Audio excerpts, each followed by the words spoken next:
గృహ నిర్మాణంలో అవినీతిపై శాసనసభ కమిటీ వేయాలని మంత్రివర్గం నిర్ణయించింది. సుమారు 8 గంటల పాటు సుదీర్ఘంగా సాగిన మంత్రివర్గ సమావేశంలో ప్రభుత్వం కీలక నిర్ణయాలు తీసుకుంది. ఆధారం లేని వారికి ప్రత్యామ్నాయాలపై ప్రభుత్వం స్పష్టత ఇచ్చింది. ఈమెయిల్ విధానానికి ఆమోదం తెలిపిన మంత్రిమండలి వచ్చే ఏడాది 2 లక్షల మందికి పైగా ఉద్యోగులకు ఈమెయిల్ అందుబాటులోకి తేవాలని లక్ష్యంగా నిర్దేశించుకుంది. గోదావరి పుష్కర ఏర్పాట్లతో పాటు దేవాదాయ శాఖ పనితీరుపై ముఖ్యమంత్రి అసంతృప్తి వ్యక్తం చేసినట్లు తెలిసింది. గోదావరి పుష్కరాలను అంగరంగ వైభవంగా నిర్వహించాలని రాష్ట్ర మంత్రివర్గం నిర్ణయించింది. పుష్కరాలకు సుమారు 7 కోట్ల మంది భక్తులు వస్తారని అంచనా వేసింది.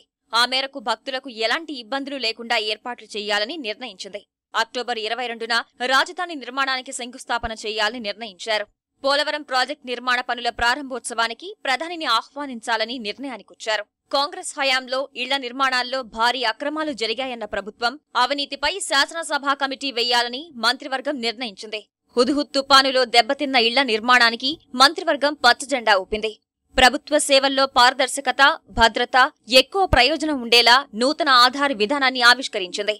ఈమెయిల్ విధానానికి ఆమోదం తెలిపిన మంత్రివర్గం ప్రైవేట్ ఈమెయిల్స్ ఉపయోగించరాదని నిర్ణయించింది. ఆగస్టు 15 నాటికి పట్టిసీమ పూర్తి చేయాలని, సకాలంలో సాగునీటి ప్రాజెక్టులు పూర్తి చేయని గుత్తేదారులను తొలగించాలని ముఖ్యమంత్రి నిర్ణయించారు. అగ్రిగోల్డ్ పై విజిలెన్స్ తో విచారణ జరిపించాలని, బాధితులకు న్యాయం చేయాలని మంత్రివర్గం నిర్ణయించింది. గుంటూరు కేంద్రంగా ఏపీ బెవరేజెస్ కార్పొరేషన్ ఏర్పాటుకు మంత్రివర్గం ఆమోదం తెలిపింది. మంత్రివర్గ వివరాలను మంత్రి అచ్చెన్నాయుడు వివరించారు. గోదావరి పుష్కరాలు ఏర్పాట్ల గురించి ఎవరెవరికి ఆహ్వానాలు అందించాలని రాష్ట్ర ప్రభుత్వం చేస్తున్నటువంటి అనేక అభివృద్ధి కార్యక్రమాలు రాష్ట్రంలో ఉన్నటువంటి 13 జిల్లాల ప్రజానీకానికి అవగాహన కల్పించి గోదావరి పుష్కరాల్లో ఆంధ్రప్రదేశ్లో ఉన్నటువంటి ప్రతి ఒక్క వ్యక్తికి అనుసంధానం చేసి భాగస్వామ్యం కల్పించాలని ఎక్కువ సమయం దాని మీద చర్చించడం జరిగింది.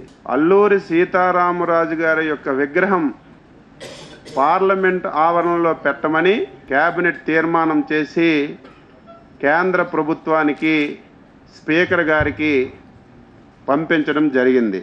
రాష్ట్ర రాజధానితో పాటుగా ఆంధ్రప్రదేశ్ రాష్ట్రానికి జీవధారనేటువంటి పోలవరం ప్రాజెక్టు యొక్క ఏదైతే నిర్మాణ పనులు ప్రారంభించడానికి ఆ రోజు ప్రైమ్ మినిస్టర్ గారికి కూడా పిలిచి ఈ కార్యక్రమంతో పాటుగా పోలవరం డ్యాము నిర్మాణ పనులు ప్రారంభించే కార్యక్రమం కూడా చేయాలని చెప్పి నిర్ణయం తీసుకోవడం జరిగిందని చెప్పి ఈ సందర్భంగా తెలియజేస్తున్నాను. 5,500 కోట్ల రూపాయలు 10 సంవత్సరాల్లో ఇల్లు మీద దోపిడీ పూర్తిగా జరిగింది.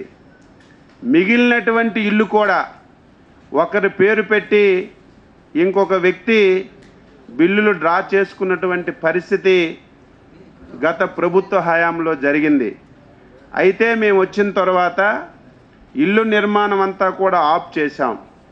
అయితే గత ప్రభుత్వ హయాంలో సుమారుగా 1,35,000 ఇల్లు నిర్మాణం చేసి వివిధ దశల్లో ఆగిపోవడం జరిగింది.